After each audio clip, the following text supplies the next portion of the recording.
Hi, my name is Amy. Thank you very much for watching, and let's make some bad financial decisions together. This is for entertainment purposes only, so if you're entertained, please like and subscribe. I'd really appreciate that. So today we're going to be talking about Rex's ULTI, which came out last week. And I think that it is actually pretty good that I wound up being a little late to this hype party, because yesterday wound up being a pretty down day. And so we were able to see in the wild and able to compare ULTY to ULTI directly. And the reason why, well, first of all, why are we excited about Rex shares?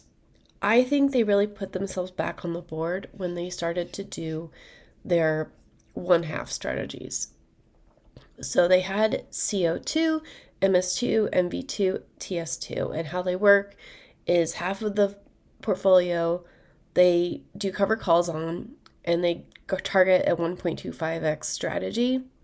And the other half of the portfolio, they just own the underlying. And so these are growth plays. And so this lets you get a little bit of income with the potential of growth.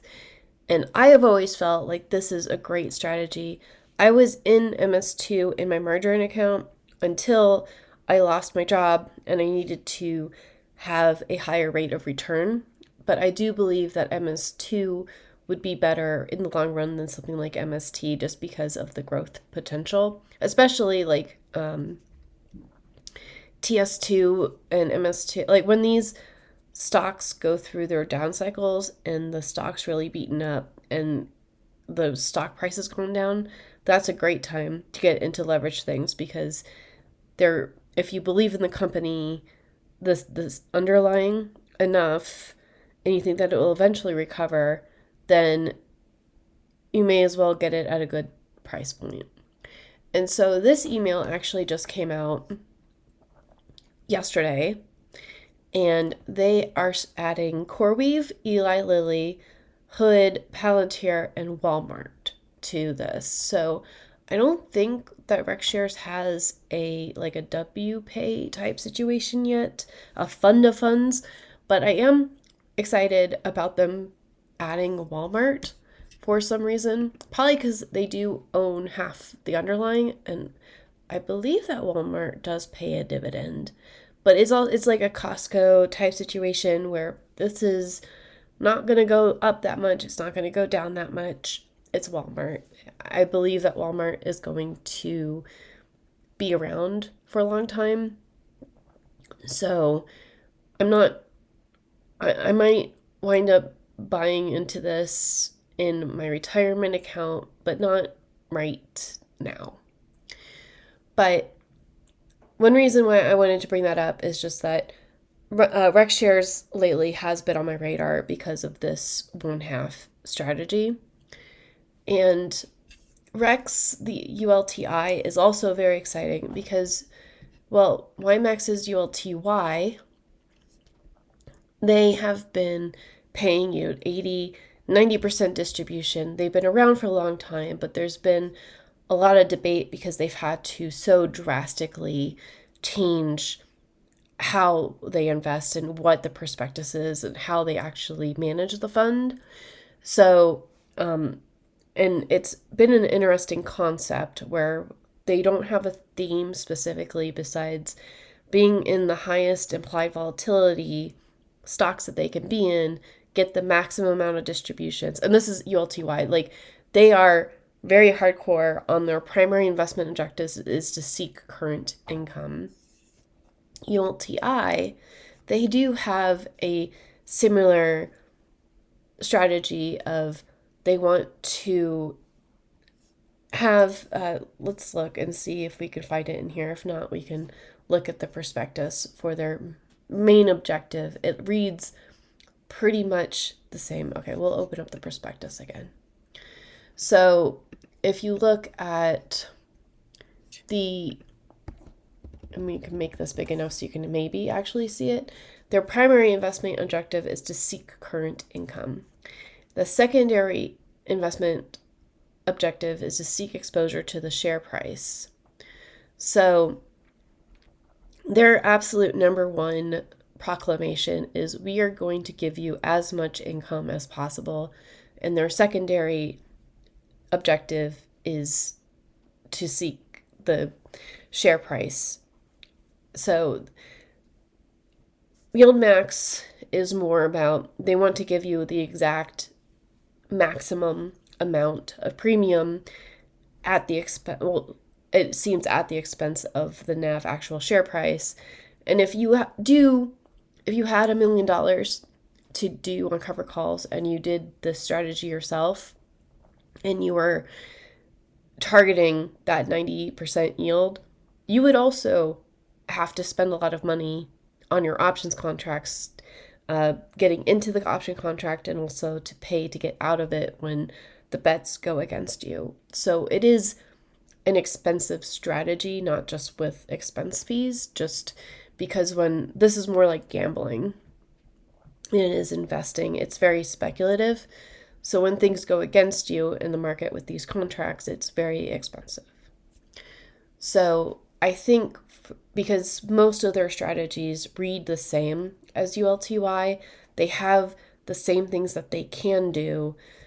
But I think in reality, the hope is that the management team from RecShares will keep more of an eye on the NAV and maybe make it a little bit more stable, or even if it does move with the underlying, that because it will move with the market. There's no getting around that, but they'll be more cognizant of, hey, maybe we could bank some of this premium and keep the NAV up a little bit more. And maybe even if it does go down more than ULTI, the recovery, when the market recovers, maybe it goes up more. I think that is the interesting thing, that we can now have a directly comparable fund to ULTY.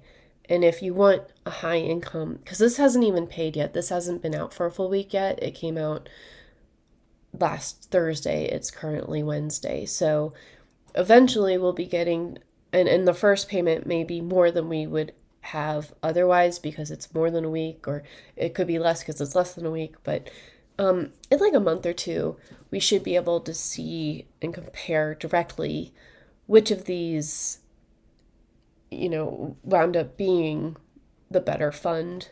And also, looking at the holdings of these, there's really not that much overlap. So, and I think because both of these strategies, they're capable of taking things in and out. It's not like once a month they do it. They can react very quickly to the market conditions. So there might be situations when there's more of an overlap between these two funds, and there might be situations when there's less overlap, when don't have any of the same underlyings, because neither of these funds are static. They change their positions quite frequently. So I will say that I'm more familiar with the names that are in ULTI than I am in some of these with ULTI, but that is just a fund manager's best judgment of what to put in, and maybe them being in different things will be helpful. So at this point, I'm not going to invest in ULTI because the margin maintenance is 100%, and they have never done a distribution, but it is pretty exciting. One thing I wanted to do, though, is I was feeling much, much better yesterday, so I actually made this Financial Philharmonic song, ULTI with an I. It's a dance pop song inspired by K-pop. It's just a phase I'm going through. But I actually also made a members only video, and it's up now.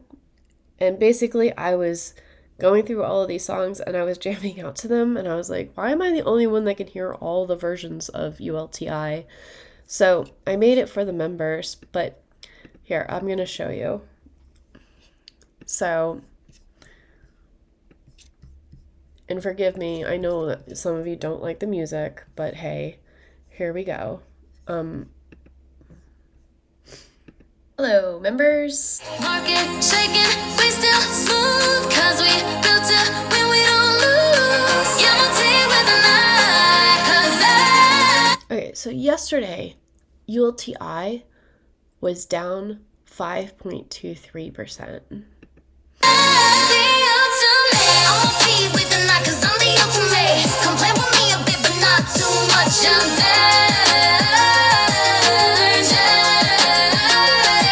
And at the same time, ULTY, YieldMax's ULTI, was down 2.15%, so less than half, in the same market conditions, live at the same time.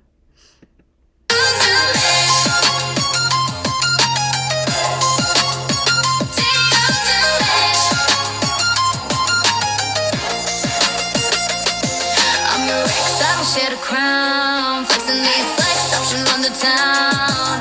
Quant screens picking only the bold, volatility gold, yeah, the premium sold. KYLD, that was down 4.12%.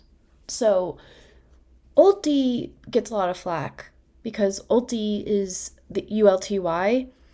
It was the only one around doing that strategy, and there's nothing else to compare it to. I don't even think KYLD is a good benchmark, but comparing these two, it's just that they all came, ULTI and KYLD came out at basically the same time. You could also compare it to something like EGGY or QQQI. Like, I think a lot of people use the wrong benchmarks with these, but ULTI and ULTY are clearly things that we can compare against each other because it is similar strategies.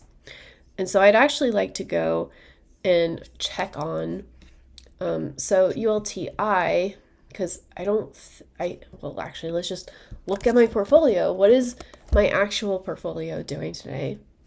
I think it's an up day. I mean, yeah, it's not like astronomically up. It's definitely not making up for the down day of yesterday, but green is green, right? We'll take it. So today is a green day, and this is up 5.14% today, and it's still less than when it came. I think it came out at $25, but this is making me think, hey, maybe it's able to have price appreciation and move with the underlyings. And so when things recover, it will recover. As opposed to ULTY, YieldMax's OG, and they're at 0.93% today. So slightly better than what I'm doing, but it's still not like, it's not making up for yesterday. It was, down here, and now it went, well, it also had its ex-div date yesterday, so, but, if it's down 5%, and then on a green day, it only goes up 0.83%, it's never going to recover its price. And so, it has the low struggle up because YieldMax is maximizing the amount of premium that you're getting, and you can choose to reinvest at the lower price just to keep your principal amount that you have in ULTY the same, or at least similar buying power, which is the philosophy and the strategy that ULTY is doing. And so I think maybe retail investors might compare these two and say, well, if ULTI is going to go up and down with the market better, and we might sacrifice some of the premium, but my share price isn't going down to zero, I think this might actually catch on quite well. I don't know what income they're actually targeting with this. I really doubt it's going to be an 80% distribution. And so I think a lot of people are trying to tout this as like an ULTI killer, like the ULTY killer. I think for me, I'm going to, well, if it has like a 50% distribution and they can prove over the next 3 or 4 months that they can actually keep their NAV around $25, like between $20 and $30,